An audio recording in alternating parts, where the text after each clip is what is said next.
அஸ்ஸலாமு அலைக்கும் வரஹ்மத்துல்லாஹி வபரகாத்துஹு. முஸ்லிம் குரல் வானொலியோடு இணைந்திருக்கும் அன்பு நேயர்கள் அனைவருக்கும் இனிய சலாம்.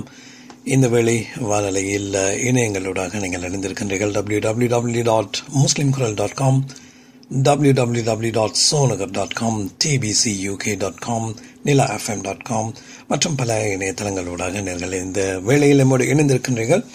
நல்லது நேயர்களே, அப்படியானால் இது ஒரு முக்கியமான காலகட்டம். கடந்த வருடமும் பிப்ரவரி மார்ச் மாதம் அளவில் நாம் மிகுந்த எதிர்பார்ப்புகளுக்கு மத்தியிலே பல விடயங்களை பல கருத்துக்களை இங்கே பகிர்ந்து கொண்டிருந்தோம். பல விடயங்கள் நடந்தேறின. ஆனால் அந்த காலகட்டத்தில் இருந்து ஒரு வருடம் நிறைவு பெற்ற நிலையிலே மீண்டும் நம்மிடம் இருந்த பதட்டமும் அல்லது நம்மிடம் இருந்த ஒரு வகையான ஒரு அச்ச உணர்வும் இன்னும் அகலாத நிலையிலே தொடர்ந்து பல விடயங்களை சந்தித்து வருகின்றோம். இதில் நான் நினைக்கின்றேன், ஃபில்டர் என்று சொல்வார்கள், வடிகட்டப்பட்ட ஒரு நிலை தற்போது உருவாகி கொண்டு வருகின்றது. இந்த பேரினவாத செயற்பாடுகளினால் நாம் சந்தித்து வரும் இன்னல்களுக்கு எங்காவது ஒரு இடத்தில் ஏதாவது ஒரு இடத்திலே ஒரு முற்றுப்புள்ளி வைக்கப்பட வேண்டும், அல்லது ஏதாவது ஒரு இடத்திலிருந்து எதிர்ப்பு அலைகள் ஆரம்பிக்க வேண்டும். அதனை சரியான முறையிலே, அதாவது பேரினவாதம் என்பது ஒரு குறிப்பிட்ட சிறு குழு என்பதுதான். அந்த பேரினவாத நடவடிக்கைகளிலே இலங்கையில் ஈடுபடுவது ஒரு குறிப்பிட்ட சிறு குழு என்பதுதான் இதுவரை நமது நம்பிக்கையாக இருக்கின்றது. அந்த நம்பிக்கை சரி பிழை என்பதற்கு அப்பால் அந்த பேரினவாத குழுக்களை சட்ட ரீதியாக எவ்வாறு அணுகுவது எனும் ஒரு பிரச்சனை வந்திருந்தது. நான் நினைக்கிறேன், கடந்த வருடம் பல அரசியல்வாதிகள் நம்முடைய இங்கே இந்த வானொலியில் இணைந்து கொண்டு நாம் அவர்களுக்கு எதிராக வழக்கு தொடர தயாராக இருக்கின்றோம் என்று கூறினார்கள். ஒரு சில அரசியல்வாதிகள் இங்கே ஆதாரங்கள் இருந்தால் தாருங்கள். எனக்கு ஞாபகம் இருக்கின்றது, கடந்த வருடம் ஏறத்தாழ இதே காலகட்டத்திலே ஆதாரம் இருந்தால் தாருங்கள் என்று கேட்ட மறுகணமே இங்கே நமது ஸ்கைப்பிலே ஆதாரங்கள், அதாவது அதற்குரிய காணொளிகள், யூடியூப் காணொளிகள், அது மாத்திரமன்றி வேறு அவர்கள் பேரினவாதத்தை கக்கிய இடங்களுடைய ஒளிப்பதிவுகள் இவரை அனைத்துக்குமான ஆதாரங்கள் தரப்பட்டன. அவற்றை நாம் அந்த அரசியல்வாதிகளிடமும் ஒப்படைத்திருந்தோம். எனினும் உண்மையில் ஒரு கவலைக்குரிய விடயம் என்னவென்று சொன்னால், இலங்கையிலே பல சட்டத்தரணிகள், அதிலும் குறிப்பாக ஜனாதிபதி சட்டத்தரணிகளாக நியமனம் பெற்றோர் பலர் இருக்கின்றார்கள், பல முஸ்லிம்கள் இருக்கின்றார்கள். இருந்தாலும் எம்மால் சட்ட ரீதியாக எந்த ஒரு விடயத்தையும் அணுக முடியாத ஒரு நிலை தோன்றியிருந்தது. அதற்கான காரணம் என்ன அல்லது ஏன் என்பதற்கு விடை காண்பதை விட நான் நினைக்கின்றேன், இன்று நாம் எங்கு நிற்கின்றோம் என்பதை உணர்ந்து கொள்வது நமது சமூகத்திற்கும் நமது எதிர்காலத்திற்கும் சிறந்தது என்று கருதுகிறேன்.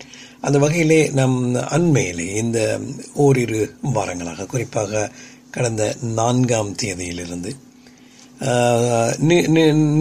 நாம் சற்று பின்னோக்கி பார்ப்பதாக இருந்தால் பிப்ரவரி இறுதி வாரத்திலிருந்து என்று கூறலாம், ஒரு சச்சரவை நாம் எதிர்நோக்கி கொண்டிருந்தோம். தெஹிவலையில் கடவத்த வீதியில் இலக்கம் 38 என்று நினைக்கின்றேன், இந்த இடத்திலே அமைய பெற்றிருக்கும் ஒரு பள்ளிவாசல், ஒரு சாதாரண சிறிய பள்ளிவாசல். ஒரு சிறிய பள்ளிவாசல் என்று கூறுவதை விட அங்கு இருக்கும் உண்மையிலே அடிப்படை வசதிகளுடன் கூடிய ஒரு சிறிய தொழுகைக்கான மஸ்ஜித். இதில் விசேடம் என்னவென்று சொன்னால், இந்த மஸ்ஜித் இலங்கையின் வக்ஃப் வாரியத்தினால் அங்கீகரிக்கப்பட்ட ஒரு மஸ்ஜிதாக, ஒரு பள்ளிவாசலாக இருந்து வந்தது, இயங்கி வந்தது என்பதுதான் இங்கே நாம் நிச்சயமாக கவனிக்க வேண்டிய விடயம். இருந்தாலும் அண்மையில் இலங்கையில் அரசியலில் ஏற்படும் மாற்றங்கள் மாத்திரமல்ல, அரசு இயந்திரத்தில் ஏற்படும் மாற்றங்களை நாம் கவனித்து வருவோமாக இருந்தால், அங்கு இந்த அரசு இயந்திரம் புத்த சாசன அமைச்சின் மூலமாக நாட்டில் இருக்கும் ஏனைய மத வழிபாட்டு தலங்களையும் தமது கட்டுப்பாட்டிற்குள் கொண்டு வருவதோடு புதிதாக வழங்கப்படக்கூடிய அனுமதிகளை கூட தமது செயலகத்தினூடாக அல்லது அமைச்சினூடாக கொண்டு செல்ல வேண்டும் எனும் ஒரு திட்ட வரைபூடாக இந்த அரசு இயங்கிக் கொண்டிருக்கின்றது. இது இந்த அரசாங்கத்தின் இந்த நோக்கம் என்ன என்பது இதுவரை நாடாளுமன்றத்திலே விவாதிக்கப்படாத ஒரு விடயம், எனவே நமக்கு தெரியாத ஒரு விடயம். அல்லது இது ஏன் எவ்வாறு நடைபெறுகின்றது என்று ஜனாதிபதி இதுவரை ஒரு பூரண விளக்கம், ஒரு பொது மக்களுக்கு இது தொடர்பான விளக்கம் தரவில்லை. அல்லது புத்த சாசன அமைச்சு கூட இது தொடர்பாக ஏன் என்று கூறவில்லை. இலங்கையிலே இஸ்லாமிய விவகாரங்கள், அதாவது முஸ்லிம் விவகார அமைச்சு என்று கூட ஒரு அமைச்சு இருந்தது, இங்கே இருக்கின்றார்கள். அது மாத்திரமல்ல, நீதி அமைச்சர் இருக்கின்றார். வர்த்தகத்துறை அமைச்சர் இருக்கின்றார், கைத்தொழில்துறை அபிவிருத்தி மற்றும் பிரதி அமைச்சர்கள் இருக்கின்றார்கள். பல விடயங்கள் இருக்கின்றன. இவர்கள் அனைவரும் இருக்கக்கூடிய இந்த பாராளுமன்றிலே இது தொடர்பாக இன்னும் ஒரு மிக தெளிவான வாதம் அல்லது கருத்து முன்வைக்கப்படவில்லை என்பது இங்கே சுட்டிக்காட்டத்தக்க ஒரு விடயமாகும். இந்த நிலையிலேதான் இலங்கையில் இருக்கக்கூடிய மத விவகாரங்களை புத்த சாசன அமைச்சின் செயலகம் ஊடாக கொண்டு செல்வதற்கு, குறிப்பாக அந்த செயலகத்தில் உள்ள செயலாளர் என்று நாம் தனிப்பட கூறலாமா என்று தெரியவில்லை. இருந்தாலும் தற்போது அவரது பெயர் அல்லது அவரது ஈடுபாடும் அவரது தலையீடும் இருப்பதனால் அவரை நாம் இங்கே இழுத்தே ஆக வேண்டிய ஒரு நிலை இருக்கின்றது. அந்த செயலாளரோடாக பல விடயங்கள், நிச்சயமாக அவர் ஆட்டுவிக்கப்படுபவராக கூட இருக்கலாம். அவர்தான் அந்த இயந்திரம் அல்ல, அவர் இயந்திரமாக இயங்கக்கூடியவராக இருக்கலாம். அவருக்கு பின்னால் அவரை தூண்டக்கூடிய விடயங்கள் அல்லது அவருக்கு அனுமதி கொடுக்கக்கூடிய மேலிடங்கள் நிச்சயமாக இருக்கும். இல்லாத அளவு ஒரு தூய்மையான அரசியல் நிலைப்பாடு இலங்கையில் இல்லை என்பதை நாம் கடந்த காலங்களிலே கண்டு வந்திருக்கின்றோம். அது எந்த கட்சி ஆட்சியில் இருந்தாலும் சரி, அங்கே இருக்கக்கூடிய கரப்ஷன் என்று சொல்வோம், இருக்கக்கூடிய ஊழல் அல்லது விவகாரங்கள் நிச்சயமாக தெளிவான தூய்மையான விவகாரங்களாக இனிவரும் காலங்களில் வர வேண்டும் என்பதுதான் நமது ஒரு நோக்கமாகவும் ஆர்வமாகவும் ஒவ்வொரு இலங்கை பிரஜையின் ஆர்வமுமாக இருக்கின்றது. இந்த நிலையிலே புத்த சாசன அமைச்சின் செயலகம் எடுத்து வரும் பல நடவடிக்கைகள் அல்லது எடுக்க முனையும் பல நடவடிக்கைகளுக்கு இலங்கையில் பேரினவாத கொள்கையை கடந்த ஒரு வருடமாக மிக தீவிரமாக செயலாற்றி வரும் இந்த பேரினவாத அல்லது தீவிரவாத அமைப்புகளான ராவணபலய, பொதுபல சேனா, இது போன்ற அமைப்புகளுடைய சிந்தனைக்குள் உள்வாங்கப்படும் பேரினவாத அல்லது பெரும்பான்மை மக்கள் இருக்கத்தான் செய்கின்றார்கள். அவர்களது சிந்தனைக்குள்ளே அவர்கள் நிச்சயமாக மிக இலகுவாக அந்த சிந்தனைக்குள்ளே உள்வாங்கப்படுவார்கள். ஏனெனில் நாகரிகம் என்பது ஒரு புறம், சமத்துவம் என்பது ஒரு புறம், சமாதானம் என்பது இன்னொரு புறம். இவை அனைத்துக்கும் வெளியிலே மிக இலகுவாக இனவாதம் ஒவ்வொருவரையும் இழுத்து கட்டிப்படக்கூடிய சக்தி கொண்டதுதான் இனவாதம். நாம் பர்மாவில் பார்த்தோம், மியான்மரில், அங்கே ரோஹிங்கியாவில் என்ன நடந்தது என்று பார்த்தோம். அங்கிருந்து அத்தனை காலமாக ஒன்றாக இருந்த மக்களால் எப்படி திடீரென இந்த அளவு ஒரு கொடூரமான ஒரு செயற்பாட்டை செயற்படுத்த முடிந்தது அல்லது எவ்வாறு திடீரென மாற முடிந்தது என்று நாம் ஒரு கேள்வியை முன்வைத்தால் அந்த கேள்விக்கான விடை என்பது இந்த இனவாதம் தான். இனவாதம் என்பது மிக இலகுவாக மனிதர்களை இழுத்துவிடக்கூடிய ஒரு பயங்கரமான சக்தி. இந்த சக்திக்கு நான் நினைக்கிறேன் இலங்கையில் விதிவிலக்கு பெரும்பாலான மக்கள் அல்ல, ஒரு ஆக குறைந்தது ஒரு சிறு கூட்டமாவது விதிவிலக்கின்றி அங்கே இணைந்து கொண்டார்கள் என்றுதான் கூறலாம். ஏனெனில் இந்த குறிப்பிட்ட பள்ளிவாசல் கூட இதற்கு எதிராக ஒரு ஆர்ப்பாட்டம் அந்த பிரதேச மக்களால் நடத்தப்பட்டிருந்தது. பிரதேசத்தில் இருந்த வயது முதிர்ந்தவர்கள் கூட இதில் பங்கு பெற்றார்கள். அவர்களுக்கு நன்றாக தெரியும் இந்த பள்ளிவாசல் எவ்வளவோ காலமாக அங்கே இயங்கி வருகின்றது என்று. ஆனால் அவர்கள் மத்தியிலே ஒரு தீவிரவாத அல்லது இனவாத கொள்கை அல்லது ஒரு கோட்பாடு அவர்களிடம் வழங்கப்பட்ட போது அவர்கள் அதை மிக இலகுவாக எடுத்துக்கொண்டார்கள். அதை எதிர்த்து அவர்களுக்கு விளக்கம் அளிக்கக்கூடிய சந்தர்ப்பம் இலங்கை முஸ்லிம் தரப்பிலே இல்லை. ஏனெனில் நாம் இன்னும் இதை ஒரு பொது பிரச்சனையாக எடுக்க நமது சமுதாயம் இன்னும் தயாராக இல்லை. நாம் முதலாவது நமது இந்த பிரச்சனையை நாம் பொது பிரச்சனையாக எடுப்பதற்கு தயாராக வேண்டும். நாம் இன்னும் அந்த தயார் நிலையில் இல்லை. ஏனெனில் நமக்குள் இருக்கும் அமைப்பு அல்லது இயக்கப்பிளவுகள் இதற்கு ஒரு அடிப்படை காரணமாக இருக்கின்றது. அது அவர்களுடைய பிரச்சனை, தெய்வலையில் இருப்பவர்களுடைய பிரச்சனை. ஆனால் நாம் ஒரே உம்மத்தாக ஒரே சமூகமாக இந்த பிரச்சனையை எதிர்நோக்குவதற்கு நாம் தயாராக இல்லை. தவிர இதிலிருந்து சற்று விதிவிலக்காக ஆங்காங்கே அரசியல்வாதிகள் ஓடி வந்தால் கூட அவர்களுடைய கட்சி நலனுக்காக அங்கே இயங்குவது காலப்போக்கிலே ஓரிரு நாட்களிலே, முதலில் அது ஏதோ ஒரு வகையான உணர்வு போன்று தெரிந்தாலும் ஓரிரு நாட்களிலே அது கட்சி நலனுக்காக எடுக்கப்படும் முடிவாகவும் ஓடும் ஓட்டமாகவும் இருப்பதைக் கண்டு நிச்சயமாக அநேகமானோருக்கு மனவேதனை இருக்கின்றது. எனவே பொது பிரச்சனையாக இதை பார்க்கக்கூடிய நிலையில் முஸ்லிம்கள் இல்லாததால் இது ஒரு சாதாரண ஒரு வகையிலே மூலையில் அல்லது ஒரு குறிப்பிட்ட குழுமம் அல்லது ஒரு குறிப்பிட்ட பிரதேசத்தை சார்ந்தவர்கள் கையாள வேண்டிய ஒரு விடயமாக மாறிக்கொண்டிருக்கின்றது, மாற்றப்பட்டிருக்கின்றது. அவ்வாறுதான் இடம்பெற்றுக் கொண்டிருந்தது. எனவே தெய்வலி பிரச்சனையும் ஒரு பொது பிரச்சனையாக உருவாகி நாடளாவிய தேசிய ரீதியிலான ஒற்றுமையை உருவாக்கவோ அல்லது இது தொடர்பான குரல்களை கொண்டு வரவோ தவிர்ந்த ஒரு விடயமாகவோ அல்லது தவறிய ஒரு விடயமாக இருந்தாலும் தெய்வலை பிரதேசத்திலே ஒரு ஒற்றுமையை இது கொண்டு வந்தது என்று சொன்னால் அது மிக இல்லை. நிச்சயமாக அங்கு இருக்கக்கூடிய மக்கள், பெரியவர்கள், புத்திஜீவிகள், அதே போன்ற சமூக ஆர்வலர்கள், இவர்கள் எல்லோருமாக இணைந்து அங்கு ஏதாவது செய்ய வேண்டும். இதில் ஏதோ ஒரு தந்திர உபாயம் இருக்கின்றது, நம்மை சுற்றி ஏதோ நடக்கின்றது என்று உணர்ந்த ஒரு தருணமாக இதை பார்க்கலாம். எனவே இது ஒரு வரலாற்று முக்கியத்துவம் வாய்ந்த ஒரு தருணமாகவே கொள்ளப்பட வேண்டும். அந்த அடிப்படையிலே நாம் பார்க்கும் பொழுது தெய்வலை பள்ளி விவகாரம் நம்ம சமூகத்திற்கு மிக முக்கியமான ஒரு விவகாரமாக இருக்கின்றது, முக்கிய இடத்தை பெறுகின்றது. இந்த இடத்திலிருந்து நாம் எவ்வாறு இதை கையாண்டோம், இனிமேல் கையாள்வதற்கு எதுவும் இல்லை, கையாண்டோம் என்பதை பார்க்கும் பொழுது நிச்சயமாக இங்கே பலர் பாராட்டுக்குரியவர்களாக இருக்கின்றார்கள். பாராட்டு மாத்திரமல்ல, நிச்சயமாக அவர்களுக்காக நாம் பிரார்த்திக்கவும் வேண்டும். அத்தனை தூரம் கஷ்டப்பட்டு இருக்கின்றார்கள். இந்த சந்தர்ப்பத்திலே அவர்கள் என்ன செய்தார்கள் என்பதை விட அங்கே என்ன நடந்தது என்பதும் எல்லோரும் சாதாரணமாக செய்திகளில் நீங்கள் பார்த்திருப்பீர்கள், கேட்டிருப்பீர்கள் இதுவரை நடந்த விடயங்களை. அதில் ஒன்றுதான் இந்த புத்த சாசன அமைச்சின் செயலகம் ஊடாக ஒரு சுற்றறிக்கை விநியோகிக்கப்பட்டு அந்த சுற்றறிக்கையின் பிரகாரம் அல்லது அதன் சட்டத்திட்டங்களுக்கு அமைய இந்த பள்ளி குறித்த இடத்திலே பதிவு செய்யப்படவில்லை, அதற்கான சட்ட அனுமதி இல்லை என கோரி பிரதேச மக்கள் ஆர்ப்பாட்டம் செய்ததை ஆதாரம் காட்டி இந்த பள்ளிவாசலுக்கு எதிராக நீதிமன்றிலே ஒரு வழக்கு, அந்த வழக்கின் அடிப்படையிலே பிரதிவாதிகள் விசாரிக்கப்படாத நிலையிலேயே ஒரு தீர்ப்பும் வழங்கப்பட்டிருந்தது. அந்த தீர்ப்பு கடந்த மாதம் 20ஆம் தேதி வழங்கப்பட்டதாகவும் அது 4ஆம் தேதியே போலீஸ் தரப்பு வெளியே கொண்டு வந்ததாகவும் எமது செய்திகளும் தெரிவிக்கின்றன. இந்த இடத்தில் வைத்து பார்க்கும் பொழுது இது ஒரு சந்தர்ப்பவாத நடவடிக்கையாகவே இருந்து வந்திருக்கின்றது. இந்த சந்தர்ப்பவாத நடவடிக்கையை அவர்கள் மேற்கொண்ட அந்த கணம் நிச்சயமாக எமது புத்திஜீவிகள் சரியான முறையிலே இயங்கினார்கள் என்றுதான் கூற வேண்டும். உடனடியாக இதற்கு எதிராக ஒரு மேன்முறையீடு, நாம் இதுவரை சந்தித்து வந்த அத்தனை பிரச்சனைகளுக்கும் மத்தியில் இதுதான் முதல் தடவையாக நாம் சட்டத்தை நாடி இருக்கின்றோம். இலங்கையில் சட்டம் இருக்கின்றது, இலங்கை ஒரு ஜனநாயக நாடு, ஒரு ஜனநாயக குடியரசு என்று கூறுகின்றோம். அப்படியானால் இந்த சட்டம் எல்லோருக்கும் பொதுவாக இருக்க வேண்டும். அந்த சட்டத்தை நாடினார்கள், அதற்கு பலன் கிடைத்திருக்கின்றது. அந்த பலன் கிடைத்தது என்பதை விட நிச்சயமாக நம் அனைவருக்கும் மகிழ்ச்சி தரக்கூடிய செய்திதான் அந்த பள்ளி மீண்டும் இயங்குவதற்கான அனுமதியை மீண்டும் இன்னும் ஒரு நீதிபதி. எனவே நீதியில் இடம் இருக்கின்றது, நாம் தான் நாடுவதில்லை.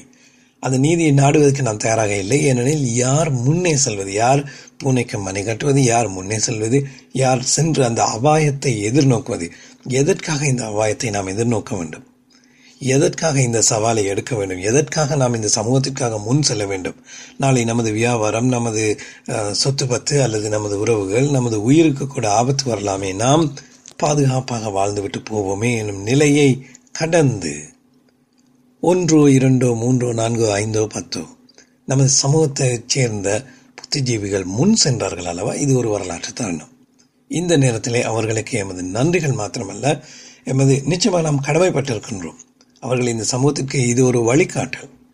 இன்றைய வழிகாட்டலை நாளை பிடித்துச் செல்வதும், நாளை நமக்கு வரக்கூடிய பிரச்சனைகளை எதிர்நோக்குவதற்கு நாம் தயாராகுவதும் அது நமது சமூகத்தின் கடமையாக இருக்கிறது. எனவே இந்த தருவாயிலே யார் பூனைக்கு மணி கட்டுவது என்ற கேள்விக்கு விடை கிடைத்திருக்கின்றது. அந்த மணியை ஜனாதிபதி சட்டத்தரணி எம் ஜுஹைர் தலைமையிலே எமது அன்பு நண்பர் ஷிராஸ் நூர்டீன் அவர்களும் இணைந்து, அதே போன்று அது மாத்திரமல்ல, இதில் மிக முக்கியமான விடயம் என்னவென்று சொன்னால், இந்த சட்டத்தரணி குழுமங்கள் இவ்வாறான சந்தர்ப்பங்களிலே ஒரு குழு உருவாகிவிடும். இந்த சட்டத்தரணிகள் குழுவிலே பெரும்பான்மையான சிங்கள சட்டத்தரணிகள் கூட இருந்தார்கள், அவர்கள் கூட இருந்திருக்கிறார்கள். அது மாத்திரமல்ல, நம்முடைய உரையாடும் பொழுது நமது சட்டத்தரணிகள் கூறிய பல விடயங்கள் இருக்கின்றன. அதில் ஒரு முக்கியமான விடயம்தான் மாற்று மத சகோதரர்கள் கூட இது தவறு என்பதை ஒத்துக்கொண்டது மாத்திரமன்றி ஒத்துழைப்பு வழங்கி, பாதுகாப்பு செயலகத்தில் இருப்பவர்கள் கூட ஒத்துழைப்பு வழங்கிய சந்தர்ப்பங்கள் இருந்ததாக கூறுகிறார்கள். நல்லது, அவர்களிடமே நாம் கேட்டு பார்ப்போம் என்ன உண்மையில் நடந்தது என்று. நான் நினைக்கிறேன் முதலில் இது தொடர்பாக இங்கே சட்டத்தரணி எம் ஜுஹைர் அவர்களுடைய, ஜனாதிபதி சட்டத்தரணி எம் ஜுஹைர் அவர்களுடைய ஒரு விளக்கம் இருக்கிறது. அந்த விளக்கத்தை நான் இணைத்துக் கொள்ளப் போகின்றேன். அந்த விளக்கம் ஆங்கில மொழியில் இருக்கின்றது. அதற்கான காரணம் நிச்சயமாக இது எல்லோரும் அறிய வேண்டும். முஸ்லிம்கள் இதை ஒரு சமூக வெற்றியாகவோ அல்லது சிங்கள மக்களுக்கு எதிரான வெற்றியாகவோ யாரும் கருதவில்லை. இது ஒரு இனவாத நடவடிக்கைக்கு எதிராக மேற்கொள்ளப்பட்ட ஒரு சட்ட நடவடிக்கை. அதே நேரம் இந்த தருவாயிலும் கூட இலங்கை முஸ்லிம் மக்களின் மனநிலை எவ்வாறு இருக்கின்றது, அதிலும் குறிப்பாக இந்த விடயத்திலே சம்பந்தப்பட்டவர்களின் மனநிலை எவ்வாறு இருக்கின்றது, அவர்கள் என்ன கூறுகிறார்கள் என்பதை கேட்போம். இதோ நான் இங்கே இந்த தருவாயிலே சட்டத்தரணி ஜுஹைர் அவர்கள் தந்த விளக்கத்தினை முதலில் இணைத்துக் கொள்கின்றேன். தொடர்ந்து இணைந்திருங்கள். இது முஸ்லிம் குரல். Assalamu alaikum. I'm very glad that you raised this matter, and I think it's quite important that we know exactly what's going on in this part of the world. As you know, some time ago, there had been some complaints from the neighbors of this mosque, which is situated in Dehiwala, which is a small mosque. It's not a big mosque, right? And that mosque itself is causing nuisance and disturbance to the neighbors, particularly students who are studying for their higher studies and all that. And the parking is also causing a problem. So this was followed up with a petition being filed in the magistrate court by the local police, in which they allege that this is unauthorized mosque. I think the information even the police had got was not accurate, and the complaints were all placed before the magistrate. Now, magistrate also thereafter, as the court is expected to do, called for some evidence from the complainants, and complainants were summoned to court, and they gave evidence stating the difficulties that they were having. So thereafter, a conditional order was issued by court, directing the trustees of the mosque to get approval from the Ministry of Buddha Sasana, and until then we should cease all activities within the mosque. Thereafter, when we got the notice, we appeared in court, and then we made submissions before the magistrate, covering three main points. One is that we said that the information that had been filed before court saying that this mosque is an unauthorized institution is totally incorrect. And the mosque is registered under the Waqf Act of Sri Lanka, which is the full title in the Muslim Mosque and Charitable Trust, or Waqf Act. And that is a mosque that has been registered by the Waqf Board, which is a statutory body, an independent body set up under an Act of Parliament passed by the state. It's not a private bill law, private law. It's a public law, and then applicable to the entire country, under which this is registered, and thereafter the trustees have been appointed also under the same act. And that the Waqf Board and the Waqf Tribunal are the only institutions that are responsible for the administration of mosque, approval of mosque, appointment of trustees, accountability of trustees to the Waqf Board, maintenance of discipline, and all aspects of mosque administration comes in Sri Lanka under the Waqf Act, which is one of the unique or laudable statutes that were passed nearly 75 years ago by Parliament. And then this has been amended even several times thereafter, and that is in full force. We pointed out this is registered under this act. Then our second submission was that under the order that had been issued to us to go to the Ministry of Buddha Sasana and get their approval is not an order that could be supported in law, for the reason that the Ministry of Buddha Sasana, which has issued a circular regarding all mosques or temples or Hindu kovils or Catholic churches, new established new mosques or new temples or any of this is to be constructed hereafter, to be with the approval of the Ministry of Buddha Sasana. But as we pointed out to court, that this circular, we said, is not tenable in law. It is not valid in law for the reason it is not a circular that is authorized under any act of Parliament or order under regulations approved by Parliament. And this is a circular that has no legal standing, and therefore we cannot be compelled to go to a body which has no authority over the mosque, whereas we have already got the approval from the statutorily approved, parliamentary approved statutory board, namely the Waqf board. We have already got that, and therefore there's no need for us to go to any other body which has no authority over mosque. Maybe they have authority over temples and other religious groups.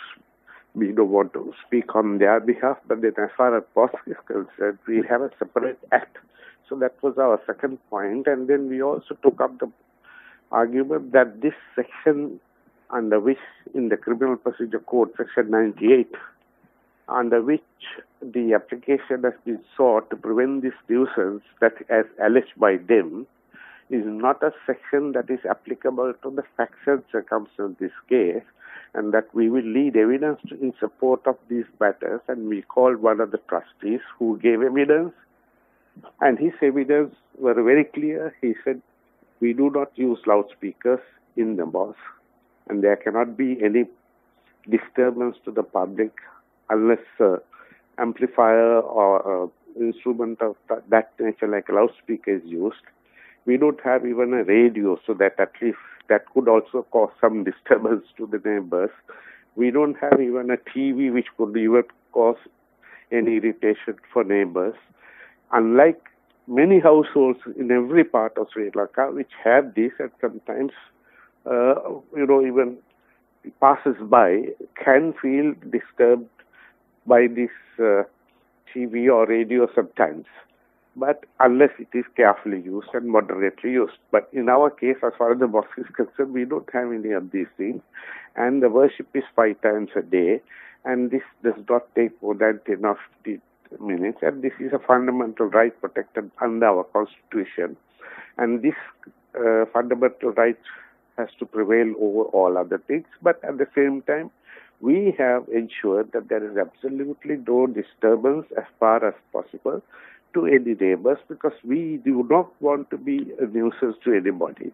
No, in fact, we are not being disturbed by any neighbors either, because the building is fairly secure, well protected, and there's a high 9 feet wall which prevents sound just freely traveling across and possibly disturbing neighbors. And then the trustees have also given specific instructions to all those who are coming to the mosque as far as possible, because the road is a fairly narrow road, 22 feet wide, and therefore to avoid bringing vehicles, and most of them who are in the neighborhood come walking or use push bicycles and other sometimes motorcycles which can be parked inside. And once all these were explained by way of sworn evidence by the magistrate was very clear, and then she asked the police whether, if traffic is a problem, it is your duty to control the traffic. You cannot expect the mosque to control the traffic, right? And then with regard to the nuisance, it appears that there is absolutely hardly much of any sound that comes except when the congregation is together, amen, and nothing else. And therefore, maybe the impression that she gave us was that sometimes private houses can make more disturbance. So in those backgrounds, she made order today, setting aside altogether the conditional order that was made, and making further order that rejecting the position taken up by the complainants that this is a nuisance and therefore it can be stopped under Section 98. And she upheld that Section 98 as provided for in the law will not apply to the case of a mosque or any other place of religious worship which is conducting their prayers inside without any disturbance to outsiders. So in that background, the application was, conditional order was set aside, and mosque was permitted to resume their normal functions. And I understand thereafter they have resumed normal functions. But at the same time, we also have appealed to the trustees, and the trustees also appealed to those who are the congregation, the mosque, to ensure that neighbors are not disturbed in a way. In fact, we don't do that. And then they also to be as much as possible to coordinate with the neighbors also to ensure that if there is any ill will or ill feeling, to avoid that and to ensure that the worship is it goes on without any disturbance. And I think overall the neighbors are very cooperative. Maybe a few people here and there you may have had some complaints, and that's how they have gone to courts.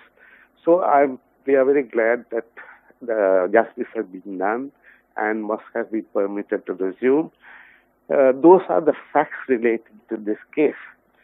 But overall, what I would like to also add in this connection is sometimes issues of this nature which are very sensitive. We have to be mindful of the fact that the rest of the majority community in the neighborhood have had, in all the cases of all our mosques, have had no major problems or issues, except for a small group that has come up during recent times.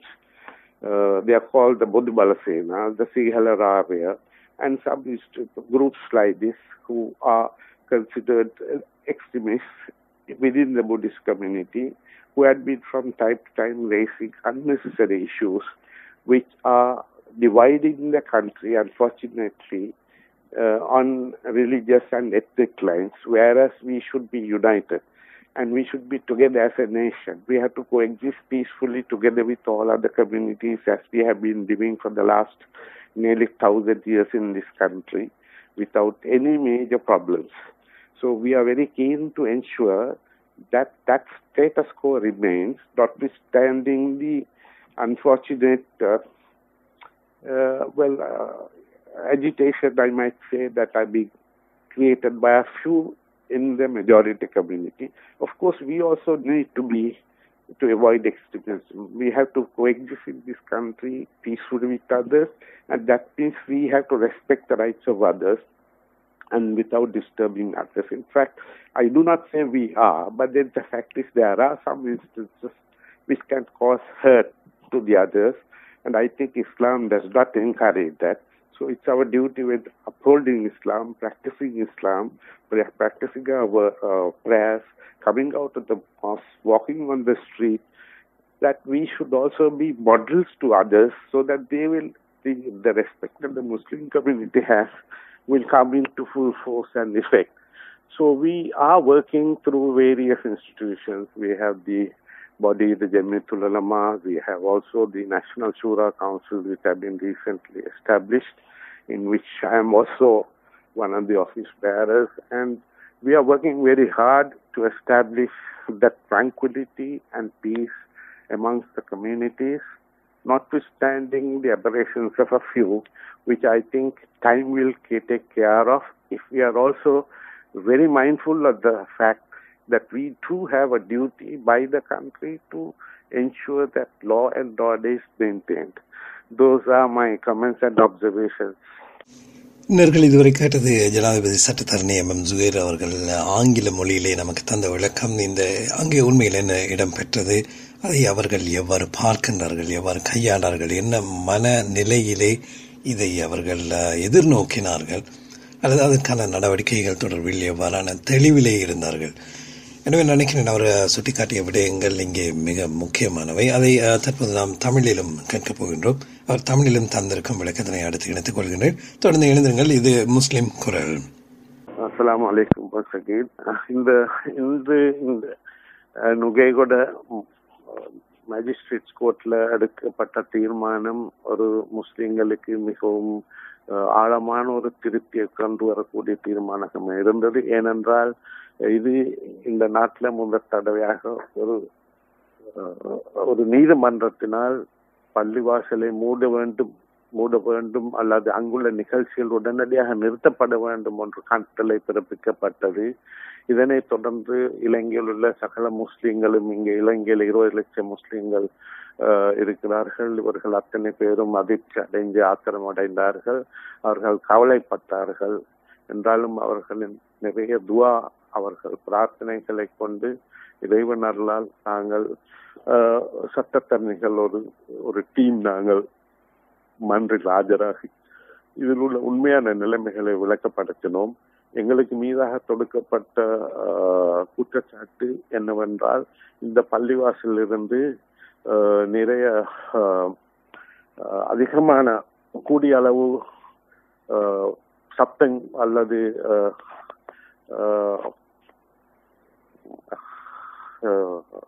இந்த பள்ளிவாசலிருந்து வரக்கூடிய சத்தங்கள் மிகுந்த அளவு அந்த பகுதியில் உள்ளவர்களை பாதிப்பதாகவும், அதே நேரத்தில் இந்த பள்ளிவாசலுக்கு வருவோர் வாகனங்களை அந்த கண்ட முறையில் எல்லா இடங்களையும் அவர்கள் பார்க் பண்ணுவதனால் ஏனையவர்களுக்கு பாதையில்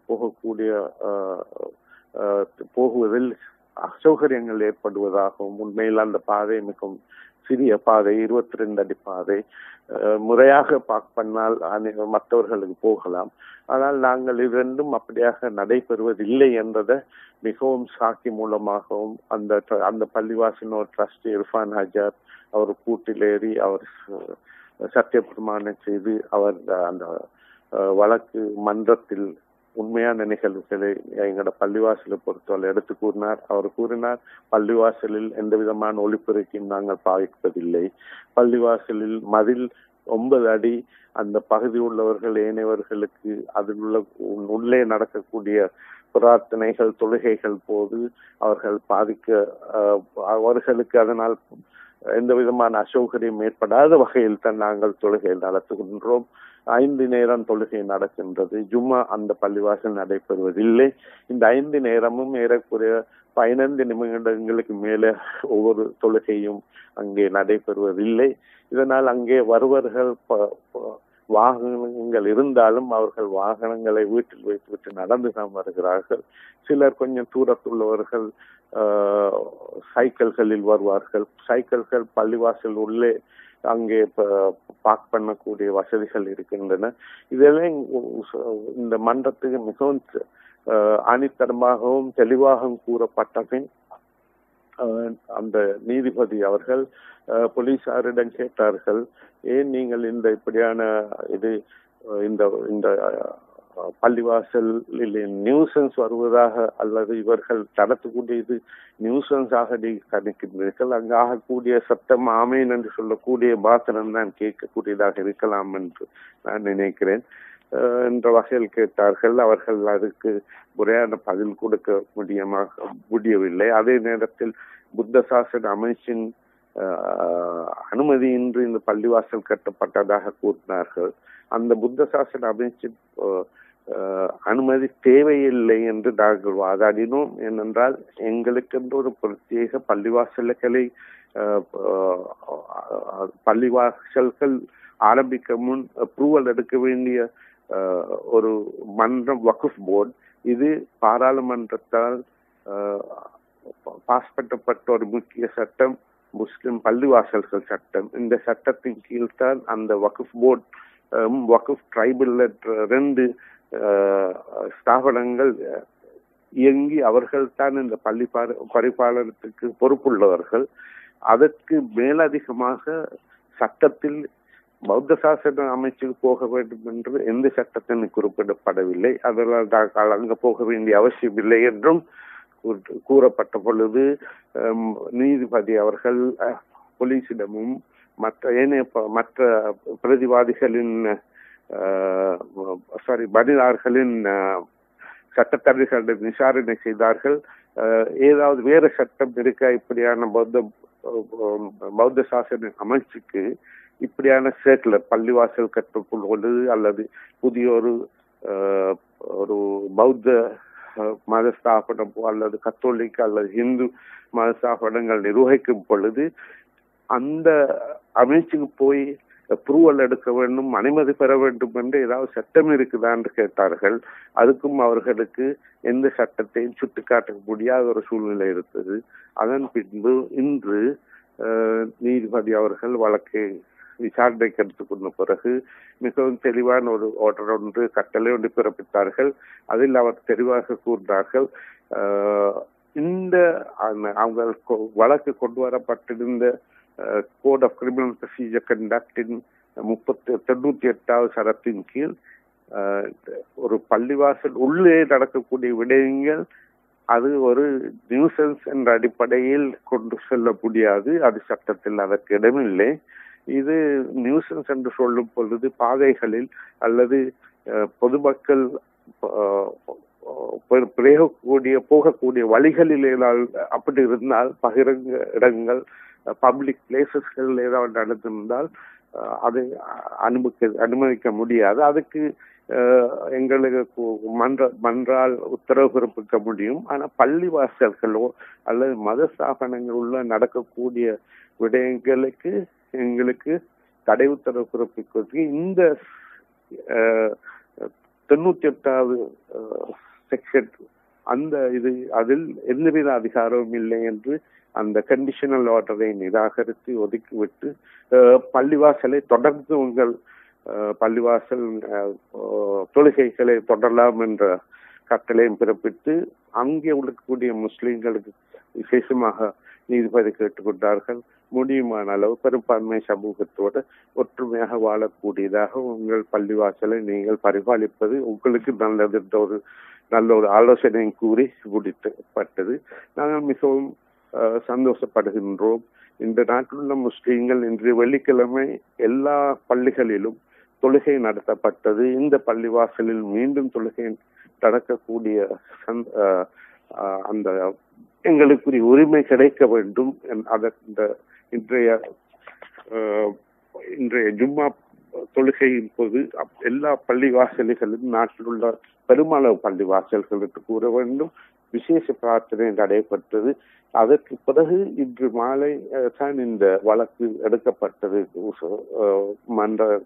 மஜிஸ்ட்ரேட் மன்றத்தில் ஏறக்குறைய மத்தியானம் 2 மணி அளவில் வழக்கு ஆரம்பிக்கப்பட்டு 3 மணி அளவில் இந்த தீர்மானம் கொடுக்கப்பட்டு நாங்கள் சந்தோஷமாக கலையக்கூடிய ஒரு சூழ்நிலை இறைவன் எங்களுக்கு அளித்திருந்தால், நாங்கள் ஒரு சமூகம் என்ற வகையில் மிகவும் பொறுப்புடன் நடக்க வேண்டிய ஒரு காலகட்டத்தில் இருக்கின்றோம். நாங்கள் அஞ்சி வாழ்வதாக யாரும் நினைக்க கூடாது. ஒரு அப்படியான ஒரு சூழ்நிலை ஏற்படுத்தப்பட்டாலும் மிகவும் பொறுமையாகவும் எமது தலைமைத்துவத்தில் இருக்கக்கூடிய அனைவரும் முஸ்லிம் சமய உலமாக்களும் நல்ல வழிகாட்டல்களின் பேரில் முஸ்லிம் சமூகம் இன்று இந்த நாட்டில் மிகவும் பொறுமையுடன் இந்த விடயங்களை ஆராய்ந்து படிப்படியாக இவைகளை நல்ல முறையில் நாங்கள் வெற்றி காண வேண்டும் என்ற ஒரு பரந்த ஒரு தெளிவான நோக்கத்துடன் செயலாற்றிக் கொண்டிருக்கின்றார்கள். அந்த வகையில் நான் குறிப்பாக அகில இலங்கை ஜமியத்துல் உலமா, அதே போன்று அண்மையில் அமைக்கப்பட்ட தேசிய சபை, அதே போன்று கவுன்சில் ஆஃப் முஸ்லிம்ஸ் இன்னொரு அமைப்பு இருக்குது. இதோடு இன்னும் எத்தனையோ இயக்கங்கள் இருக்கின்றன. நாங்கள் தேசிய சூரா சபையில் முஸ்லிம் இங்கு நாட்டுள்ள அவ்வளவு முஸ்லிம் முக்கியமான தேசிய ரீதியில் இயங்கக்கூடிய இயக்கங்கள் ஒன்று சேர்ந்துள்ளன. அதே போன்று இன்னும் பல இயக்கங்கள் சேருவதற்காக ஒன்று இணைவதற்காக காத்து கொண்டிருக்கின்றார்கள். நாங்கள் இன்ஷா அல்லாஹ் படிப்படியாக முஸ்லிம் சமூகத்தை ஒற்றுமைப்படுத்தி பெரும்பான்மை சமூகத்தில் உள்ள ஒரு சிறு குழு இந்த முஸ்லிம் விரோத நிகழ்ச்சிகளை எடுத்து செல்கின்றார்கள் என்பதை நாங்கள் மறக்கவில்லை. பெரும்பான்மை சமூகத்தில் உள்ள பெரும்பான்மையானவர்கள் இந்த சிறுபான்மை, அதாவது பௌத்த மக்களின் சிறுபான்மை இனவாத கூட்டத்துக்கு விரோதமாக அவர்கள் சிறு இடங்களில் கருத்து தெரிவித்து இருக்கின்றார்கள். அதே போன்று நாங்கள் அரசாங்கம் எதிர்பார்க்கின்றோம் மிகவும் அல்லது நல்ல திடகாத்துடன் செயலாற்ற வேண்டிய ஒரு காலம் வந்து கொண்டிருக்கின்றது. அதனை நாங்கள் படிப்படியாக அழுத்தம் காட்டி இன்ஷா அல்லாஹ் எதிர்வரும் காலத்தில் இந்த குறுகிய இனவாத குழுக்களை இந்த நாட்டில் இல்லாமலாக்குவதற்கே நான் நினைக்கிறேன் ஒரு நல்ல ஒரு சூழ்நிலை உருவாகும் என்று இன்ஷா அல்லாஹ் பொறுமையுடன் தொழுகையுடனும் நாங்கள் மூலமாக இந்த துறையில் வெற்றி காண்பதற்காக நாங்கள் ஆயராது உழைத்துக் கொண்டிருக்கிறோம். சகல நாட்டில் உள்ள முஸ்லிம்கள் துவா பிரார்த்தனை எமக்கு இருந்தால் நான் நினைக்கிறேன் இன்ஷா அல்லாஹ் வெற்றி காண முடியும். நேர்கள் கேட்டுக்கொண்டிருப்பது முஸ்லிம் குரல். தெய்வலை பள்ளி தாரு ஷாஃபி பள்ளி விவகாரம். நீதிமன்ற ஆணையின் அடிப்படையிலே அந்த பள்ளிவாசல் மூடப்பட்டு மீண்டும் மேன்முறையீடு மூலமாக அந்த பள்ளிவாசல் திறக்கப்பட்ட இந்த சந்தர்ப்பத்திலே அதற்காக அங்கே போராடிய தமது கால நேரத்தை செலவழித்து சமூகத்திற்காக போராடிய எமது சட்டத்தரணிகள் குழு அதன் தலைமையை ஏற்று நடத்திய ஜனாதிபதி சட்டத்தரணி எம் ஜுவேர் அவர்கள் இரு மொழிகளிலும் வழங்கியிருந்த விளக்கத்தினை நாம் இங்கே செவிமடுத்தோம். அவர் கூறுவது போன்று இந்த பிரச்சனையை ஒரு தெளிவான பாதையிலே அல்லது ஒரு பார்வையிலே எதிர்நோக்க வேண்டும்.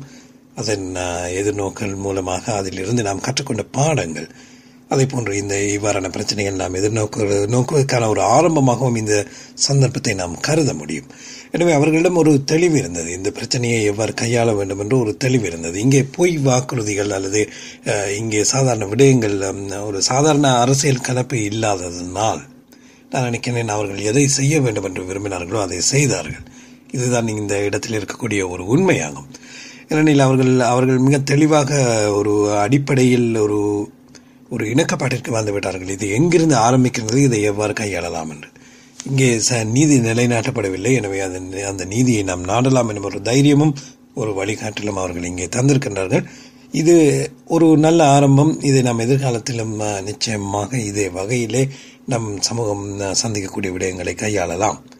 இப்பொழுது அந்த சட்டத்தரணிகள் குழுவில் அங்கம் வகித்தவரும் ஜனாதிபதி சட்டத்தரணி எம் ஜுவேர் அவர்களுக்கு உறுதுணையாக இருந்து இந்த விடயத்தை முன்னெடுத்து சென்றவருமான சட்டத்தரணி ஷிராஸ் நூர்தீன் அவர்கள் இது தொடர்பாக என்ன விளக்கத்தினை தருகின்றார். ஏற்கனவே ஜுஹேர் அவர்கள் தந்திருந்த விளக்கங்கள் போக ஷிராஸ் நூர்தீன் அவர்களுடைய விளக்கங்களை இங்கே இணைத்துக் கொள்வோம். அவரது பார்வையிலே இது எவ்வாறு இருக்கின்றது என்பதை இப்பொழுது செவிமடுப்போம். Assalamu alaikum. You all know that today we got the order in favor of the Masjid al-Safi situated at Kadwata Road, Dehiwala.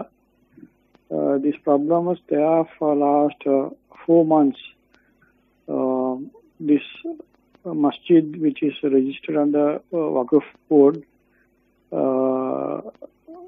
Waqf Board is the sole authority on Sri Lanka to register masjids, and Waqf Board is consisting of 7 members, who were appointed by the Honorable Prime Minister, since he is the Minister of Buddha Sasana and Religious Affairs. Waqf Board, of course, established under the Act of Parliament in 1956, Act number 51. And apart from Waqf Board, any orders to be challenge or appeal, it is Waqf Tribunal. Waqf Tribunal has 3 members who have been appointed by Judicial Service Commission, and Waqf Tribunal is institution which has a similar power of district court. Any orders given by the Waqf Tribunal only can be changed or revised by court of appeal. So this is the situation of the country, and this is the legal parameters and legal procedure of the registration of country. Any masjid registered, if somebody has some concern about the registration, they have to apply to Waqf Board, and Waqf Board has the right under Section 13 of Waqf Act to do the registration on mistakes of fact and mistakes of law. But unfortunately, recent past, a large number of mosques in Colombo and out of Colombo received letters from Secretary of Buddha Sasana stating that they have not got the approval as per the 2008 circular issued by the Buddha Sasana Secretary. Therefore, the registration which is granted by the Waqf Board is not valid in law, and to halt or stop praying or close down the mosque. And we have a history of such incidents where Obesekarapo Navala and Izirin Town, Aptidia Mosque and Grand Pass. So many places we had this kind of letters, and they asked members of trustees to come for the meetings, and they put a lot of pressure from all corners, and they somehow get the they convinced the mosque to close down. And this Kadawata Road Mosque also got the letter, and they asked us to come for meetings. But with the history and the bad experience we had, I advised them not to go for any meetings because Buddha Sasana Secretary has no jurisdiction over this entire matter. If he has any problem, he has to go to Waqf board and complain rather than writing letter to us. What happened was 2013 December, mid-December, Buddha Sasana Secretary writes a letter to Division Secretary and informs that this mosque is not registered as per the circular 2008. Therefore, inform the mosque people to close down the mosque. And accordingly, Division Secretary write to us and ask for the registration and other documents. And we provided her with all necessary documents. And she was satisfied with the registration. And she wrote back to Buddha Sasana Secretary on 2014-1-1, letter dated 2014-1-1, saying that this mosque is registered as per the law of the country, and therefore she can take steps to close down the mosque. And she sent a copy of that letter to us. But unfortunately, the same divisional secretary who wrote to us on this letter writes a letter on 2014-1-9, exactly 8 days after the letter she wrote, writes another letter to SSP of Police, Mount Lavinia Division, that this mosque is being not registered properly, therefore take the necessary action to close down the mosque. And then we thought we will respond to this, and we wrote to her and stating that that this mosque has been duly registered and we are not going to close down and we are not going to come for any meetings, because if you have anything to do with this, you go to Waqf board and complain.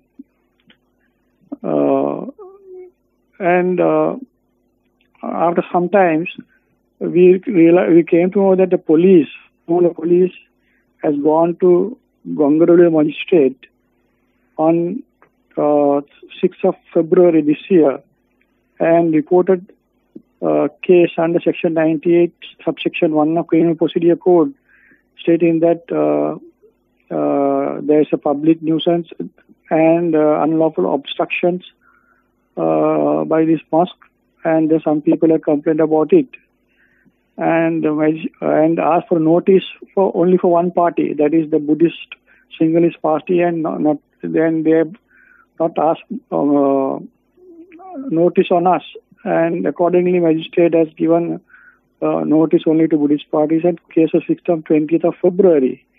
On 20th February, the magistrate led evidence of 3 Buddhists, and they have told this prayers are disturbing to them, and there's a huge noise, and there's a lot of traffic congestion and all that, and police also totally misled the magistrate, and they concede they totally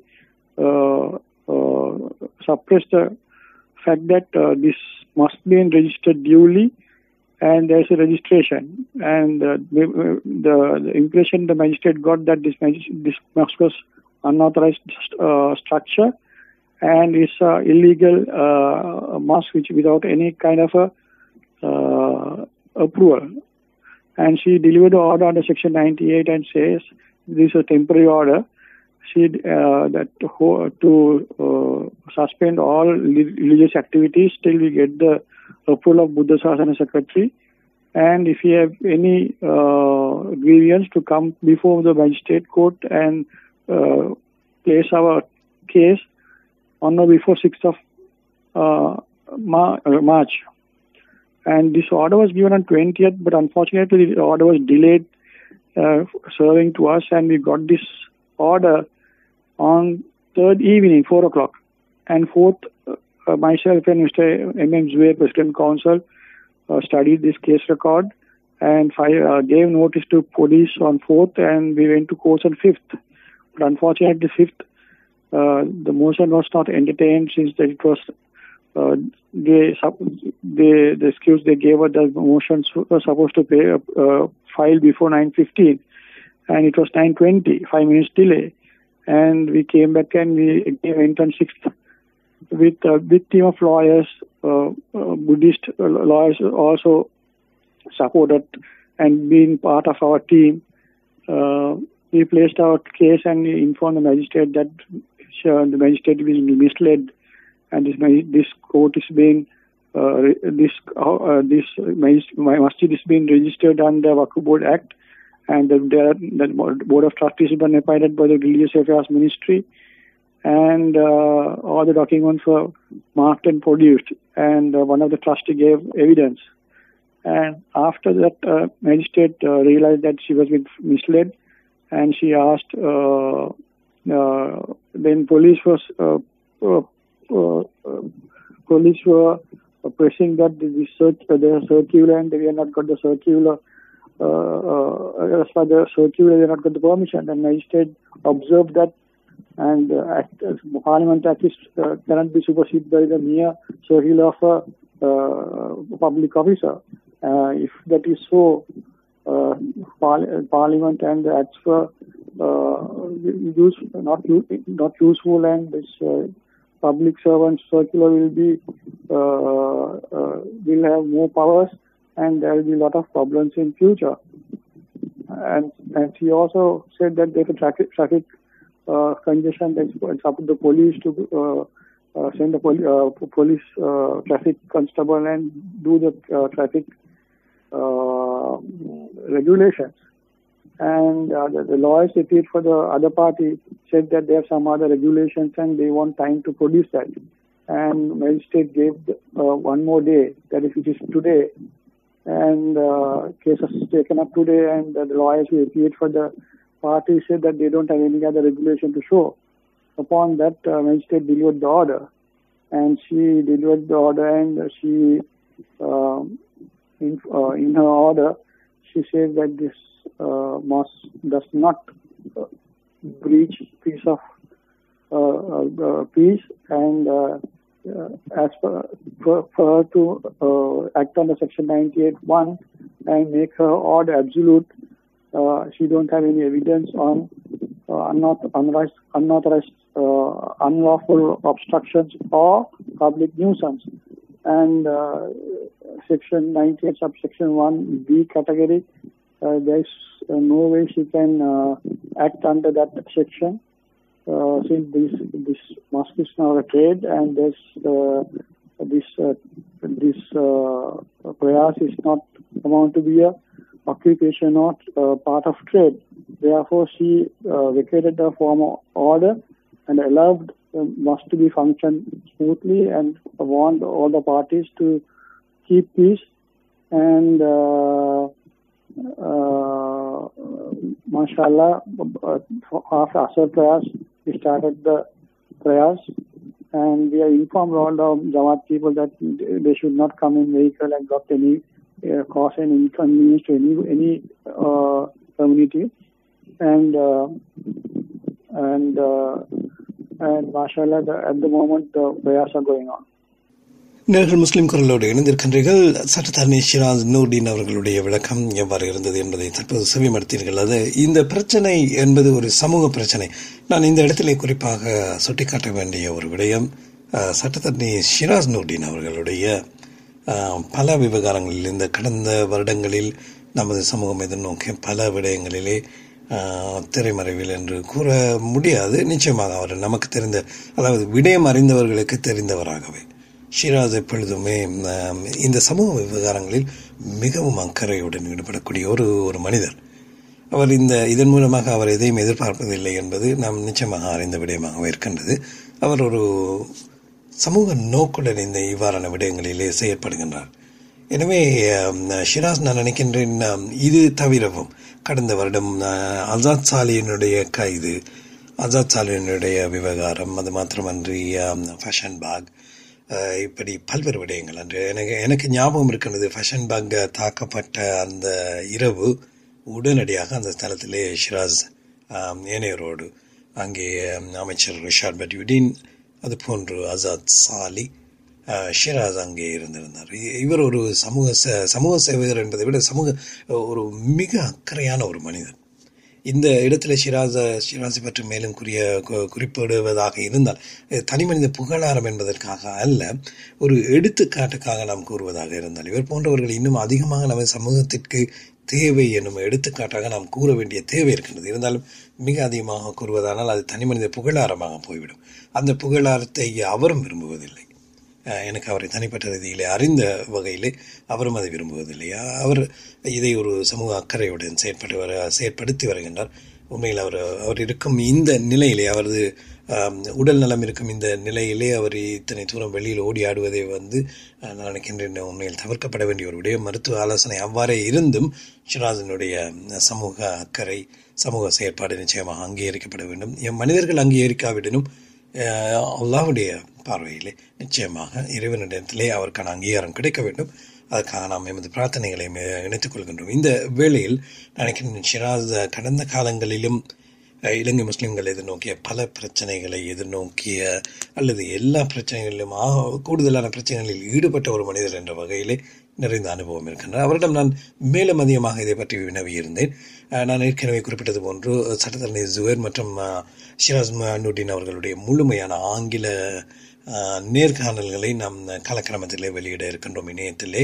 அதே போன்று இணைய ஊடகங்களுக்கு ஏற்கனவே அனுப்பி வைத்திருக்கின்றோம்.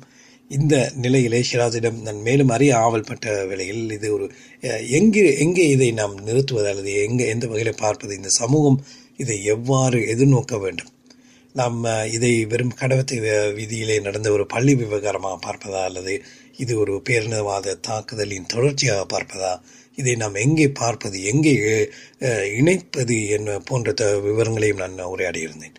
அந்த நேரத்தில் Shiraz வழங்கிய ஒரு பதிலையும் இந்த வேளையில் நான் இணைத்துக் கொள்கிறேன். அவர் அதற்கான விளக்கத்தினை தமிழிலும் இணைத்திருக்கின்றார். தொடர்ந்து இணைந்திருங்கள். இது முஸ்லிம் குரல். Yes, this is not a matter of Kadawata Mosque. When this Kadawata trustees approached me, I spoke to the president of Mosque Federation of Dehiwala. I made them understand that this is not matter of one mosque. This is the matter of the pride of Wakuf board. If Buddha Sasana can overtake illegally the Wakuf board's activities, it is as Muslims we have to stand and protect the pride of Wakuf board and the Wakuf tribunal. And the pattern that which they are using, send a letter to close down mosque, then invite us to come for a meeting and somehow convince to close down the mosque. It's very bad precedent going on. So we had to put a stop to this and had to fight it out. And mashallah, the Mosque Federation stood firmly, and the entire Jamaat stood firmly and said that enough is enough. This is a time for us to stand and fight. Whatever it may be, we'll face it with the help of Allah, that we will not negotiate, we will not bow down to request of politicians. We will totally fight it on the legal background. And mashallah, we formed a legal team. Mr. Imam Zubair headed the team, and so many other lawyers rallied around. And we didn't take as an individual case. We thought this is the best time that we put a stop to the pattern which they are trying to stop. But they changed it. They then used the police, they used the Regional Secretary Office, and they try to use the court by deceiving. But all that were, mashallah, thanks to Almighty Allah, were nullified. And we still believe that this is not the end, and they will still try to do some more, and we will definitely defend ourselves. And ನಾನು Kural ingredient Dehiwala 14 மஸ்ஜிதில் இருக்கின்றது. அந்த 14 மஸ்ஜிதில் ஒரு federation இருக்கின்றது. இந்த ஃபெடரேஷனும் அந்த ஜமாத்து ஊராக்களும் ரொம்ப உறுதியாக ஒரு குரலிலே போராடி இந்த பள்ளி மட்டும் இல்லை, இந்த பள்ளியுடைய ஒரு பள்ளியுடைய விஷயம் அல்ல, இது வக்ஃப் போர்டுடைய கௌரவ பிரச்சனை, இது இந்த பள்ளிகளுடைய கௌரவ பிரச்சனை, இது ஒரு சட்ட நிலப்பாடுடைய பிரச்சனை கருதி எந்த விதத்திலையும் எந்த பொலிட்டீஷியன்டையும் குறிக்கோளுக்கும் நாங்கள் ஒரு பக்கம் சாயாமல் எந்தவித ஒரு ஒரு விட்டுக்குடு இல்லாமல் நாங்கள் சட்டபூர்வமாக இதை பூர்ணமாக முகம் கொடுக்கணும் என்று நினைத்தார்கள். அதே போல் நாங்கள் என்னென்ன சட்ட தகுதியாக நாங்கள் என்னென்ன விடயத்துல நாங்கள் அவங்களுக்கு அட்வைஸ் பண்ணோம், அந்த அட்வைஸ் எல்லாத்தையும் அவங்க அந்தபடி கருந்திகள் ஒரே நிலப்பாட்டில் இருந்து இந்த இந்த இந்த பிரச்சனைக்கு முகம் கொடுத்தாங்க. மாஷா அல்லா, எங்கிட்ட ஒத்துமையிட்ட காரணத்தால் அல்லாவுடைய வரக்கத்தால் இந்த பிரச்சனைக்கு எங்களுக்கு மிக சிறப்பாக முகம் கொடுக்க முடிந்த ஒரு வாய்ப்பு இருந்தது. www.muslimkural.com மற்றும் இணையதளங்களோட நேர்கள் முஸ்லிம் குரல் வாங்கலியோடு இணைந்திருக்கின்றீர்கள். தெய்வலை தாரு ஷாஃபி பள்ளி விவகாரம் நீதிமன்ற ஆணை பிரகாரம் மூடப்பட்டு மீண்டும் திறக்கப்பட்ட மேன்முறையீட்டின் மூலமாக மீண்டும் நீதியை நிலைநாட்ட போராடிய எமது சட்டத்தரணிகள் ஜனாதிபதி சட்டத்தரணி எம் ஜுகேர் மற்றும் ஷிராஸ் நூர்டீன் அவர்களுடனான உரையாடல்களை நேர்கள் இப்பொழுது செவிமடுத்திருந்தீர்கள். இந்த இரு உரையாடல்கள் மூலமாகவும் நான் நம்பக்கூடிய ஒரு விடயம், நமது கேட்டுக்கொண்டிருக்கக்கூடிய நேயர்கள் யாராக இருந்தாலும் இவர்களிடத்திலே வரக்கூடிய வர வேண்டிய ஒரு புரிந்துணர்வு என்பது இங்கே ஒற்றுமை எனும் வலியுறுத்தல். நான் நினைக்கிறேன் ஷிராஸ் அதை பற்றி மிக தெளிவாக கூறியிருந்தால் இந்த ஒற்றுமையின் அவசியம், நம்மிடம் இருக்கக்கூடிய அனைத்து பிளவுகளையும் மறந்து இது எவ்வாறு ஒற்றுமையாக கையாளப்பட வேண்டும். இது ஒரு முஸ்லிம் விவகாரம், இது ஒரு இனவாதம். நினைக்கிறேன் இதே போன்ற ஒரு இலங்கை விவகாரத்திலும் இலங்கை தேசிய விவகாரத்திலும் முஸ்லிம்கள் நிச்சயமாக இணைந்திருக்க வேண்டும். தேசிய விவகாரம் என்று வரும்பொழுது தேசியம், இங்கே ஒரு இனவாதம் முஸ்லிம் சமூகத்தின் மீது கட்டவிழ்த்து விடப்பட்டிருக்கும் இந்த வேளையிலே அதை எதிர்நோக்க வேண்டிய கடமை முஸ்லிம் சமூகத்திற்கு இருக்கின்றது. நம்ம மறந்து விடலாகாது. கடந்த வருடத்திலே நினைக்கின்றேன் ஃபேஸ்புக் மூலமாக வெளிநாடுகளில் போன்று ஒரு அமைப்பு ஒன்று இந்த பொதுபல சேனா என்ற ஒரு பேரினவாத பயங்கரவாத தீவிரவாத அல்லது முற்போக்குவாத என்ன வேண்டுமென்றாலும் கொள்ளலாம், இந்த பொதுபல சேனா போன்ற அமைப்புகளுக்கு எதிராக ஒரு அமைதி பேரணியை நடத்துவதற்காக முன் வந்திருந்தார்கள். அது மாத்திரமன்றி பல இணையதளங்கள் இருக்கின்றன, பல ஊடகங்கள் இருக்கின்றன. உதாரணமாக கிளம்பு டெலிகிராஃப் போன்ற ஊடகங்கள் கூட நிச்சயமாக இலங்கை முஸ்லிம்கள் என்பது அல்ல, ஜனநாயக விரோத சக்திகளை எதிர்த்து குரல் கொடுக்கின்றது. இந்த முஸ்லிம் குரல் வானொலியின் நிகழ்ச்சிகளை நீங்கள் தற்போது லண்டன் தமிழ் ஒலிபரப்பு கூட்டுத்தாபன காற்றலை ஊடாகவும் கேட்டுக்கொண்டிருக்கின்றீர்கள். நிச்சயமாக லண்டன் தமிழ் ஒலிபரப்பு கூட்டுத்தாபனம் கூட இந்த ஜனநாயக விரோத போக்கை கண்டிக்கின்றது. இது போன்று தமிழ் சமூகத்திலும் சரி, சிங்கள சமூகத்திலும் அல்லது முஸ்லிம் சமூகத்திலும் ஒட்டுமொத்த இலங்கையர் மத்தியிலே ஜனநாயக விரோத சக்திகளை விரட்டி அடிக்க வேண்டும் அல்லது அவர்களை முறியடிக்க வேண்டும் என்ற எண்ணம் கொண்ட மக்கள் இருக்கின்றார்கள். இதைத்தான் கடந்த வருடமும் நாம் உரையாடி கொண்டிருந்தோம். கடந்த வருடம் பிரச்சனை வரும்பொழுதெல்லாம் ஜமியத்துல் உலமா சிங்கள மக்கள் மத்தியிலிருந்து தலை சிறந்த அல்லது தலைமைத்துவம் வைக்கக்கூடிய பௌத்த துறவிகளோடு இணைந்து செயற்பட முனைந்ததன் தாற்பயம் இதுதான். ஆனால் அது எந்த அளவு சாத்தியமானது என்பதுதான் இங்கே நாம் கருத்தில் கொள்ள வேண்டிய ஒரு விடயமாக இருக்கின்றது. ஏனெனில் நிச்சயமாக அனைத்து இலங்கையர் மத்தியிலே நாம் இலங்கையர் என்ற ஒரு உணர்வு இருக்கின்றது. அது மாத்திரமன்று தேசிய உணர்வு இருக்கின்றது. அந்த தேசிய உணர்வின் அடிப்படையிலே இவ்வாறான ஜனநாயக விரோத பேரினவாத சக்திகள் முறியடிக்கப்பட வேண்டும் என்பதிலே அனைவரிடமும் ஒரு விருப்பு இருக்கின்றது. அந்த விருப்பு ஆக குறைந்த அதனால் தான் நான் நினைக்கின்றேன் சட்டத்தரணி ஜுஹேர் மற்றும் ஷிராஸ் நூர்டீன் மாத்திரமல்ல, இலங்கையிலும் பல்வேறு வகையிலே தெளிவுபடுத்தக்கூடிய ஒரு விடயம்தான், நீங்கள் எல்லோரையும் ஒரே கல்லில் ஒரே அளவில் வைத்து பார்க்காதீர்கள் என்ற நிச்சயமாக உண்மை. ஆனால் இன்றைய சூழ்நிலையிலே இன்று ஜெனீவாவில் இலங்கைக்கு எதிராக ஒரு பிரேரணை வருகின்றது என்றால் அந்த பிரேரணை என்பது இலங்கையில் இருக்கக்கூடிய பெரும்பான்மையான ஜனநாயக விரோத சக்திகளை முறியடிக்க வேண்டும் என்ற ஜனநாயகவாதிகளையும் ஒரு தாக்கக்கூடிய ஒரு விடயமாகும். ஏனெனில் அவர்கள் மனதிலே நாமும் சேர்ந்து நமது தாய்நாட்டை அல்லவா இவ்வாறு சர்வதேச அழுத்தம் பாதிக்கப்பட போகின்றது என்ற ஒரு கவலை இருக்க போகின்றது. அந்த கவலை நமக்கும் இருக்க வேண்டும். ஏனெனில் நாம் வெளிநாட்டில் இருந்து வந்ததாக நினைத்துக் கொண்டிருப்பது மாபெரும் தவறு. அதை ஜனாதிபதி சட்டத்தரணி சுயர் அவர்கள் மிக தெளிவாக எடுத்து கூறியிருந்தார்கள். நாம் இலங்கையர்கள் என்று சிந்திக்க பழக வேண்டும். எனவே நமது உரிமைக்காக நாம் போராடலாம். நமக்கு நீதியில் இடம் இருக்கின்றது, நாம் போராடலாம். நமது ஜனநாயகம் இருக்கிறது. அந்த ஜனநாயக போராட்டத்துக்கு நாம் முன் செல்வது இல்லை. ஏன் இல்லை? நம்மை நாமே அந்நியப்படுத்தி கொண்டிருக்கிறோம் எனும் நிலை இருக்கின்றது. இன்று ஆசாத் சாலி போன்ற தலைவர்கள் கடந்த காலத்தில் இவ்வாறான சூழ்நிலையிலே அவர்கள் உணர்வுபூர்வமாக பேசினார்கள். அவர்களுடைய உணர்வு மூலமாக இலங்கை மக்களுடைய உணர்வு, அதாவது முஸ்லிம் மக்கள் தாம் சொல்ல நினைத்தவற்றை அவர் போன்றவர்கள் பேசினார்கள். எனவே அதை வெளிப்படையாக பேச முடியாதவர்கள் அவரை மிகவும் விரும்பினார்கள். இதையே நாளடைவிலே இல்லை நாம் வேறு வகையிலே செய்ய வேண்டும் என்ற எண்ணம் கொண்ட இன்னும் ஒரு பிரிவினர் அவரையும் பிழையாக்கினார்கள், அவரை ஆதரித்தவர்களையும் பிழையாக்கினார்கள். ஆனால் இறுதியில் அவர்களும் செய்யவில்லை.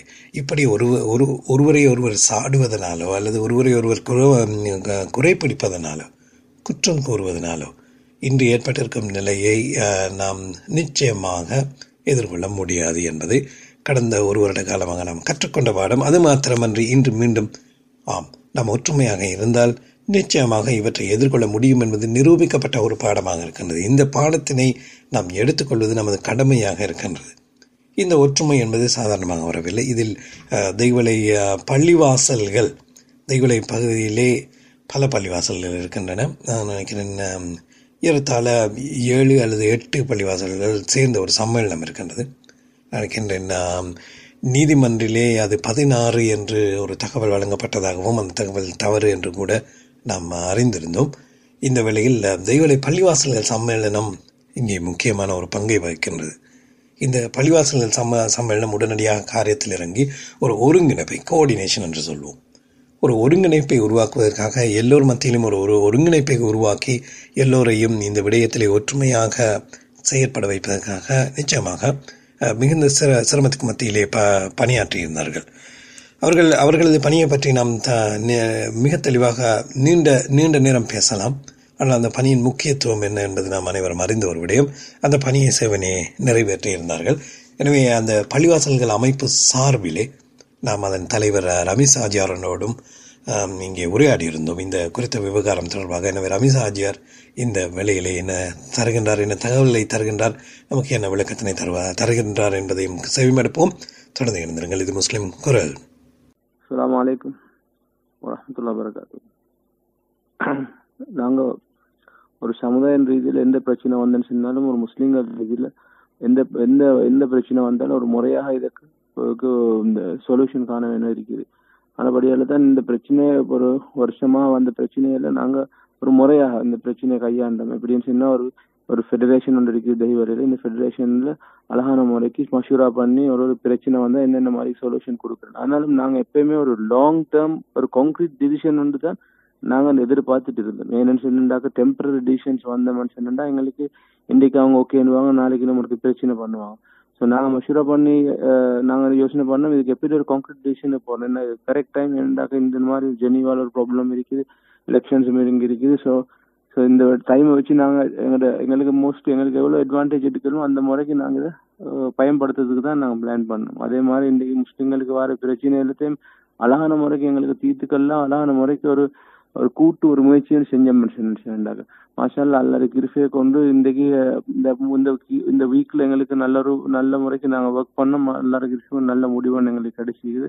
ஸோ இது மேலேயும் என்ன பிரச்சனை வரந்தன்னு சொன்னாலும் இந்த கோர்ட்ல தந்த முடிவு எங்களுக்கு எந்த பள்ளியிலையும் எந்த பிரச்சனை வந்தன்னு சொன்னாலும் இது இந்த அவங்களுக்கு ஒரு பிரச்சனைக்கு இந்த முடிவை காட்டணும்னா யாருக்கும் ஒரு வகுப் போர்டுன்னு சொல்லி வகுப் போர்டு சூப்பர்சீட் பண்ணல. அவங்க வகுப் போர்டு அவ்வளவுக்கு இன்றைக்கு அழகான முறைக்கு எங்களோட மூதாதைகள் அழகான முறைக்கு இதுல எங்களுக்கு ரெகுலேஷன்ஸ் எங்களோட லோ அழகான முறைக்கு செஞ்சு வச்சுட்டு போயிட்டு அதபடியால யாருக்கும் எந்த போலீஸ்லயோ வேற ஒரு கவர்மெண்ட் ஆர்கனைசேஷனுக்கோ எங்களுக்கு ப்ரெஷர் பண்ண இல்லாத அளவுக்கு அந்த நிலைமை எங்களை வச்சுட்டு போயிட்டு அவங்களுக்கு அவங்களுக்கு அல்லாக்கு நாங்கள் துவாசியம் அந்த மாதிரி ஆக்கள் அந்த மாதிரி வேலை செஞ்சுட்டு போனதுக்கு இன்ஷா அல்லா நாங்க இது பொறைக்க இருந்தாலும் எந்த பள்ளியிலும் எந்த பிரச்சனை வந்தாலும் இன்றைக்கு வந்த கோர்ட்ல தந்த முடிவு எங்களுக்கு இன்ஷா அல்லா அதை பயன்படுத்தலாம், எந்த பிரச்சனை எல்லாம் போறதுக்கு. ஜஸாக்கல்லாஹ் ஹைர். நேர்கள் கேட்டுக்கொண்டிருப்பது முஸ்லிம் குரல். நாம் தெய்வலை தாரு ஷாஃபி பள்ளிவாசல் விவகாரம் தொடர்பான விளக்கங்களை இங்கே அங்கே களத்திலே நின்று போராடி இன்று நீதிமன்றம் மூலமாக பள்ளிவாசலை மீண்டும் திறந்து இயங்குவதற்காக பணியாற்றிய ஜனாதிபதி சர்தார் நியமம் ஜுயர் மற்றும் ஷிராஸ் நூர்டீன் ஆகியோரோடு இங்கே நாம் தெய்வலை பள்ளிவாசல்கள் சம்மேளன தலைவர் ரமீஸ் ஆஜியாரோடும் இப்பொழுது இணைந்திருந்தும் அவர்கள் மூலமாக பல விடயங்களை இங்கே அறிந்திருப்போம். நினைக்கிறேன் இதற்கான ஒரு முற்றுப்புள்ளி இங்கு வைக்கப்பட வேண்டும். இது கொண்டாடப்பட வேண்டிய ஒரு விடயம் இல்லை என்றாலும் படிப்பினைகள் கற்றுக்கொள்ளப்பட வேண்டிய ஒரு தருணம் என்று கூறிக்கொள்ளலாம். ஏனெனில் ஒவ்வொரு தடவை ஏதாவது ஒரு பிரச்சனை வரும் பொழுதும் நாம் அதை செய்ய வேண்டும் இதை செய்ய வேண்டும் என்று நமது உணர்வுகள் துடித்தாலும் அதற்கான வழிமுறைகள் நம்மிடம் இருப்பதில்லை. இந்த வழிமுறைகளை எங்கிருந்து தேடுவது என்றும் யாருக்கும் தெரியாது, யார் கணத்தில் இறங்குவது என்றும் தெரியாது. இங்கே ஒரு முக்கியமான விடயம் இருக்கின்றது. இந்த குறித்த விடயத்திலே சட்டத்தரணிகள் குழுவோடு, அதாவது பள்ளி நிர்வாகம் சார்பிலே களமிறங்கிய சட்டத்தரணிகள் குழுவிலே சிங்கள சட்டத்தரணிகளும் இணைந்திருந்தார்கள். அவர்கள் கூட சகோதரர் சட்டத்தரணி ஷிராஸ் நூர்டின் கூறியது போன்று பணத்திற்காக வரவில்லை. இதில் யாருமே பணம் பெற்று இயங்கவில்லை என்ற ஒரு தகவலை அவர் வழங்கியிருந்தார். இது மிக முக்கியமான ஒரு விடயமாகும். சமூக நோக்கு கொண்ட சட்டத்தரணிகள் இல்லாமல் இல்லை. நான் மிக நீண்ட ஒரு விளக்கம் தர வேண்டிய அவசியம் இல்லை. இருந்தாலும் ஷிராஸினுடைய பங்கை பற்றி நான் ஏற்கனவே கூறியிருந்தேன். அவர் கூட பல விடயங்களிலே ஈடுபட்டதை நான் கண்டிருக்கின்றேன். நான் ஒரு தடவை கூட பணத்திற்காக இயங்கியதாக நான் கேள்விப்பட்டதில்லை. இது போன்று அவரே என்னிடம் கூறியிருக்கிறார், பல சட்டத்தரணிகள் இருக்கிறார்கள். அவர்கள் மூலமாக சட்டத்தை நாடக்கூடிய வசதி இருக்கின்றது. அது மாத்திரமன்றி நான் மேலும் குறிப்பிட்டது போன்று சமாதானத்தை விரும்பும், ஜனநாயக போக்கை விரும்பும், இவ்வாறான சக்திகளை முறியடிக்க விரும்பும் மற்ற மதங்களில் கூட இருக்கின்றார்கள். இது வெறும் முஸ்லிம் சட்டத்தரணிகள் மாத்திரம் செய்ய வேண்டிய ஒரு விடயம் அல்ல. இது ஒரு தேசிய பிரச்சனையாக இருக்கின்றது. இந்த பிரச்சனைக்கு மற்றவர்களுடன் அணி சேர வேண்டும் என்று நாம் கடந்த காலங்களிலே உரையாடி இருக்கின்றோம்.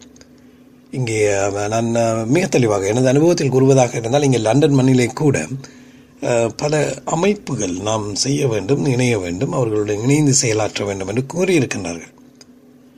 நல்லிணக்கத்தை உருவாக்க வேண்டும், அல்லது சமூகங்களுக்கிடையான நல்லிணக்கம் மாத்திரமன்றி சமயங்களுக்கிடையான நல்லிணக்கம் உருவாக்கப்பட வேண்டும் என்று கூறிக்கொண்டு, நம்ம அங்கேதான் தவறு இழைக்கின்றோம். நான் நினைக்கிறேன் இதை சுட்டிக்காட்டப்பட வேண்டிய ஒரு விடயம். நாம் சமூகங்களுக்கிடையான அல்லது சமயங்களுக்கிடையான நல்லிணக்கம் என்று கூறிக்கொண்டு 50 முஸ்லிம்களை அழைத்து அவர்களுக்கு தான் திரும்ப கூறிக்கொடு இவற்றை விளக்கப்படுத்தி கொண்டிருக்கின்றோம். ஆனால் இங்கே பாதிக்கப்பட்டவர்கள் தான் முஸ்லிம்கள். எனவே மாற்று தரப்பில் இருந்து அவர்களுடைய மக்களையும் அழைத்து வரக்கூடிய தலைவர்களை நாம் அணுக வேண்டிய தேவை இருக்கின்றது. அந்த தலைவர்கள், அவர்கள் சமய தலைவர்களாக இருக்கட்டும், அல்லது அரசியல் தலைவர்களாக இருக்கட்டும், அல்லது சமூக தலைவர்களாக இருக்கட்டும், அவர்களோடு இணைந்து ஒரு 10, 15, 20 அவர்களுடைய சமூகத்தை சேர்ந்தவர்களை அழைத்து வர வேண்டும். அப்பொழுதுதான் நீங்கள் ஒரு இடத்தில் கூடும் பொழுது உங்களுடைய எண்ணங்களை பரிமாறிக்கொள்ளலாம். இப்பொழுது ஜனாதிபதி சட்டத்தரணி ஜுவேர் அவர்கள் கூறியது போன்று அவருடைய எண்ணக்கருவோடு இணைந்து போகக்கூடிய எத்தனையோ பேர் இருப்பார்கள். இதை அந்த ஆங்கில மொழியிலே கேட்டுக்கொண்டிருந்த சிங்கள சகோதரர்கள் கேட்டுக்கொண்டிருந்தால் அவர்களுக்குள் மனதில் ஒரு முழுமையான தெளிவு வரும். ஒரு முஸ்லிம் சட்டத்தரணி ஒரு விடயத்தை கையாண்ட பின்னர் அவர் தேசிய ரீதியிலே ஒரு இலங்கையின் பிரஜையாக எவ்வாறு சிந்திக்கின்றார் என்பதை புரிந்து கொள்ளக்கூடியதாக இருக்கின்றது. நான் நினைக்கிறேன் இது ஒரு மிக முக்கியமான விடயம். எனவே சமூக நல்லிணக்க அமைப்புகள் அல்லது கூட்டங்களை நீங்கள் ஏற்பாடு செய்யும் பொழுது சமூகங்களை அழையுங்கள். ஒற்றை தலைவர்களை நீங்கள் அழைத்து வந்து செய்திகளை நிச்சயமாக கொண்டு செல்ல முடியாது. எனவே சமூக நல்லிணக்கம் அல்லது மத நல்லிணக்கம் என்பதெல்லாம் ஒரு பாரிய வேலை திட்டம். இந்த வேலை திட்டத்தை செய்ய வேண்டும் என்பதற்காக செய்யவோ அல்லது யாராவது ஒரு குறித்த நபருடைய அல்லது அமைப்பினுடைய அங்கீகாரத்தை பெறுவதற்காகவோ செய்வதனால் நாம் எதையும் சாதிக்கப் போவதில்லை. நமது நேரம் தான் வீணாக போகின்றது. எனவே ஒரு ஆக்கப்பூர்வமான செயற்பாடு, இதன் மூலம் குறிப்பிட வருவது என்னவென்றால் ஒரு ஆக்கப்பூர்வமான செயற்பாட்டின் அவசியம் இருக்கின்றது. இந்த செயற்பாட்டினை நாம் சரியாக செய்ய முடியுமாக இருந்தால் நிச்சயமாக நம் மாற்றங்களை காண முடியும். இன்று இந்த தெய்வலை பள்ளிவாசல் விடயம் நிச்சயமாக ஒரு ஆரம்பம். இந்த ஆரம்பம் ஒரு அமைதியான ஆரம்பம் என்று தான் கூற வேண்டும். நீதித்துறையை நாடி இருக்கின்றோம். நீதித்துறை ஊடாக நீதியை நிலைநாட்டி இருக்கின்றோம். இந்த சந்தர்ப்பத்திலே அதற்காக பாடுபட்ட அத்தனை சகோதரர்களுக்கும், அவர்களுக்கு துணை நின்ற அனைவருக்கும், அவர்களை நாம் பெயர் சொல்லி முடியாது, பலர் இருக்கின்றனர். நான் சட்டத்தரணி ஷிராஸ் நூர்டின் அவர்களோடு உரையாடும் பொழுதும் ஜுவேர் அவர்களிடம் கேட்கும் பொழுதும் இதில் அரசியல்வாதிகளின் பங்கு எவ்வாறு இருந்தது, அவர்களுடைய தலையீடு எவ்வாறு இருந்தது என்பதை நான் குறிப்பாக கேட்டு அறிந்து கொண்டேன். அவர்கள் கூறும் பொழுது மிக தெளிவாக கூறியிருந்தார்களாம். அவர்கள் எம்மோடு உரையாடினார்கள். அவர்கள் எம்மிடம் பல விடயங்களை பகிர்ந்து கொண்டார்கள். ஆனால் ஷிராஸ் குறிப்பிட்டது போன்று அவர்களுடைய குரலுக்கு அல்லது அவர்களுடைய விடயங்களுக்கு அங்கே எவ்வாறான அழுத்தம் அல்லது எவ்வாறான பயன்பாடு இருக்கின்றது என்பது பார்த்தால் அது கவலைக்குரிய விடயமாக இருக்கிறது. எனவே அரசியல்வாதிகள் என்னும் நிலையிலிருந்து அவர்கள் அரசியலை பேச முடியும். இவ்வாறு நடக்கப் போகின்றது என்று தெரிந்து கொண்டு நான் செய்வேன், நான் செய்ய மாட்டேன் என்று கூற முடியும், கூக்குரலிட முடியும். ஆனால் செயற்படவில்லை என்பது ஒரு புறம் இருக்க, அவர்கள் இதிலிருந்து நாம் கற்றுக்கொள்வது என்னவென்றால், அவர்களுடைய வரையறைக்கு உட்பட்ட வடிவத்திலே நான் நினைக்கிறேன் இவர்களுக்கான மோரல் சப்போர்ட், இவர்களுக்கு தேவையான உற்சாகத்தை திரைமறைவிலே அவர்களுடைய வரையறைக்கு உட்பட்ட விதத்திலே, அதாவது இந்த சட்டத்தரணிகளுக்கு ஒரு தெளிவான ஒரு புரிந்துணர்வு இருந்தது. அதாவது இந்த அரசியல்வாதிகளால் எதையும் செய்ய முடியாது என்பது. எனவே இவர்கள் அவர்களில் தங்கியிருக்கவில்லை. எனவே சந்தர்ப்பத்தில் அவர்களுடைய மோரல் சப்போர்ட் பின்னணியில் இருந்து அவர்களுடைய பங்களிப்பும் ஊக்குவிப்பும் கூட இருந்திருக்கின்றது. அனைவருக்கும் நன்றி. எனவே இதில் சம்பந்தப்பட்ட அனைவருக்கும், இதில் சம்பந்தப்பட்ட ஊடக நண்பர்கள், இதில் சம்பந்தப்பட்ட எல்லோருக்கும் இருக்கின்ற எல்லோருக்கும் இறைவனுடைய இதாயத் கிடைக்க வேண்டும். எல்லோரும் இந்த இடத்திலே நினைக்கின்றேன் ஒரு நல்ல ஆரம்பத்தினை நல்ல விடயத்தினை செய்திருக்கின்றார்கள். எனவே அவர்களுக்கு அனைத்து நமது முஸ்லிம் சமூகம் சார்பாக அவர்களுக்கு நன்றிகளை தெரிவித்துக் கொள்வோம். மாத்திரமன்றி இதை ஒரு நல்ல தருணமாக நல்ல பாடமாக எடுத்துக்கொள்வோம். நல்லதுகளே, இது ஒரு முக்கியமான விடயம். இந்த விடயத்திலே இங்கு பாடுபட்டவர்கள் அங்கீகரிக்கப்பட வேண்டும். சமூகத்தில் இருக்கும் ஒரு முக்கியமான விடயம் தான் இந்த அங்கீகாரம் என்பது. முஸ்லிம்களை பொறுத்தவரையிலே அங்கீகாரம் என்பதை நாம் இறைவனிடத்தில் மாத்திரம்தான் எதிர்நோக்குகின்றோம். ஆனால் ஊக்குவிப்பதற்காக சமூகத்திலே இடம்பெறக்கூடிய இவ்வாறான விடயங்களை அங்கீகரித்து ஊக்குவிப்பது நமது கடமையாக இருக்கின்றது. நாம் கடந்த வருடத்திலே ஆசாத் சாலி என்ற ஒரு மனிதர் மிக உணர்வுபூர்வமாக அனைத்து விடயத்திலும் ஈடுபட்டு தன்னுடைய குரலை வெளிக்காட்டி கொண்டிருந்தார். அவருக்கு வழங்கிய மத்திய மாகாணத்திலே அவருக்கு வழங்கப்பட்ட அங்கீகாரம் தான் அவரது இன்றைய மாகாண சபை உறுப்பினர் பதவி என்பது. இதே அங்கீகாரம் நிலைக்க வேண்டும் என்றால் அவர் தொடர்ந்தும் செயற்பட வேண்டும் என்பதுதான் அங்கே எடுத்துக் கூறப்பட்டிருக்கின்றது. எனவே அவர் செயற்பட மறுத்தால் அவருக்கான அங்கீகாரம் இல்லாது போய்விடும். எனவே இன்று நம்மத்தியிலே சில குறைபாடுகள் இருக்கின்றன. சில அரசியல்வாதிகள் பற்றி நம்மிடம் குறை இருக்கின்றது. இந்த அரசியல்வாதிகள் எதையும் செய்வதில்லை என்று. ஒருவேளை அவர்கள் செய்த போது நாம் அங்கீகரிக்கவில்லையா என்னும் ஒரு கேள்வியும் இருக்கின்றது. ஏன் இவ்வாறான நிலைக்கப் போகின்றார்கள்? அந்த நிலைக்கு அவர்கள் செல்வதற்கு அடிப்படையில் நாமும் காரணமா என்றும் சிந்திக்க வேண்டும். ஒருவேளை நாம் இன்று நீதி அமைச்சர் நினைக்கிறேன் மிக பெரும்பாலான விமர்சனங்கள் அவரை நோக்கி செல்லக்கூடிய வாய்ப்பு இருக்கின்றது அல்லது செல்கின்றது. ஏனெனில் அவர் முஸ்லிம் காங்கிரஸ் கட்சியின் தலைவராக இருக்கின்றார். ஒருவேளை அவரது எண்ணத்திலே அவர் செய்த நல்ல காரியங்களுக்கான அங்கீகாரத்தினை இந்த சமூகம் வழங்கவில்லை என்ற ஒரு குறை இருக்கின்றதோ தெரியவில்லையே. எனவே நாம் இந்த அங்கீகாரம் என்பதில் ஒரு எந்த வகையான கஞ்சத்தனமும் இருக்க வேண்டிய அவசியம் இல்லை. நல்லதை செய்பவர்களை அங்கீகரிக்க பழக வேண்டும். அந்த அங்கீகாரத்தை வழங்குவதற்கு நாம் தயங்கக்கூடாது. அவர்களுக்கான பாராட்டு என்பது ஒரு கலைஞனாக இருக்கும் கலைஞர்களுக்கு கைதட்டல் தான் ஒரு பாராட்டு என்று கூறுவார்கள். அதுபோன்று சமூக ஆர்வலர்கள் அவர்களுக்கு விருதுகள் வழங்க வேண்டிய அவசியம் இல்லை. அவர்களுக்கு மேடையெல்லாம் நாம் மேடை அமைத்து அவர்களுக்கு பொன்னாடை போர்த்த வேண்டிய அவசியம் இல்லை. ஆக குறைந்தது நம்மால் முடியும் என்றால் அவர்களுக்காக பிரார்த்தனை செய்வதோடு அவர்களை அழைத்து பேச முடிந்தால் அவர்களுக்காக அல்ஹம்துலில்லாஹ் நீங்கள் செய்தவற்றுக்கு சமூக ரீதியான அங்கீகாரம் எமது நன்றிகள், ஜஸாக்கல்லா, தொடர்ந்து செய்யுங்கள் என்று அவர்களுக்கான ஒரு அங்கீகாரம் ஊக்குவிப்பை வழங்குவோம். இன்று ஒரு ஜுஹைர் ஒரு ஷிராஸ் நூர்டீனோடு நாம் நிறுத்திவிட முடியாது. நம் சமூகத்தில் ஏகப்பட்ட சட்டத்தரணிகள் இருக்கின்றார்கள். எங்கு பார்த்தாலும் சட்டத்தரணிகள் இருக்கின்றார்கள். இன்று அரசியலில் கூட பார்த்தால் ஒன்று அவர் ஆசிரியராக அல்லது ஒரு மார்க்க அறிஞராக, மௌலவிகளாக இப்பொழுது நீண்ட பட்டியல் வந்துவிட்டது. மார்க்க அறிஞர்களின் பட்டியல் நீண்டுவிட்டது. மார்க்க அறிஞர்கள் வருகின்றார்கள் அல்லது அரசியல்வாதிகள் அல்லது சட்டத்தரணிகள் தான் இங்கே நினைக்கின்றேன் இதிலே அரசியலில் ஈடுபட்டு கொண்டிருக்கின்றார்கள். அவர்களுக்கான அங்கீகாரங்களை வழங்குவோம், அவர்களை ஊக்குவிப்போம். நான் உண்மையில் தனிப்பட்ட ரீதியிலே கூறுவதாக இருந்தால் நாம் ஒருவேளை அவர்களுக்கான அங்கீகாரத்தை வழங்காமல் தான் அவர்கள் இவ்வாறு நம்ம சமூகம் தொடர்பான அக்கறையிலே பட்டம் படாமல் இருக்கின்றார்களோ என்று ஒரு கேள்வியும் இருக்கின்றது. எனவே அதற்கான வழியை வழங்காமல் நாம் அதற்கான ஒரு மாற்றீடாக இவ்வாறு சமூக சேவைகளை செய்பவர்கள் முக்கியமான தருணங்களிலே நாம் அவர்களை அழைத்து தனிப்பட்ட ரீதியிலாவது, பெரிய ஆர்ப்பாட்டம் தேவை அவசியம் என்று இல்லை, தனிப்பட்ட ரீதியிலாவது அவர்களுக்கான அங்கீகாரத்தை வழங்குவது நமது கடமையாக இருக்கின்றது. இன்ஷா அல்லாஹ் எதிர்வரும் காலத்திலும் நாம் இது தொடர்பாக இந்த நிறைவு உரையாடிக்கொள்வோம். நாம் பல விடயங்களை பார்த்துவிட்டோம். இது ஒரு நல்ல ஆரம்பமாகவே தென்படுகின்றது.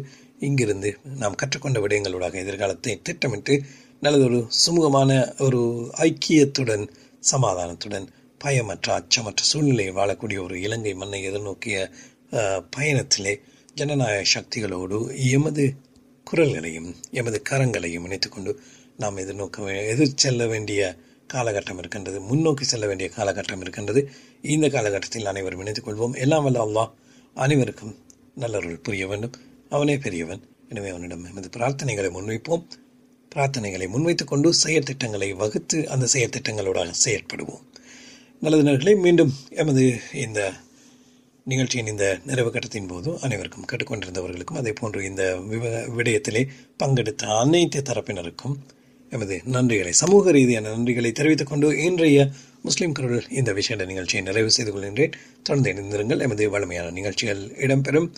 இன்று உங்களிடமிருந்து விடைபெற்ற செல்லமிவன் இர்ஃபான். அஸ்ஸலாமு அலைக்கும் வரஹ்மத்துல்லாஹி வபரகாத்துஹு.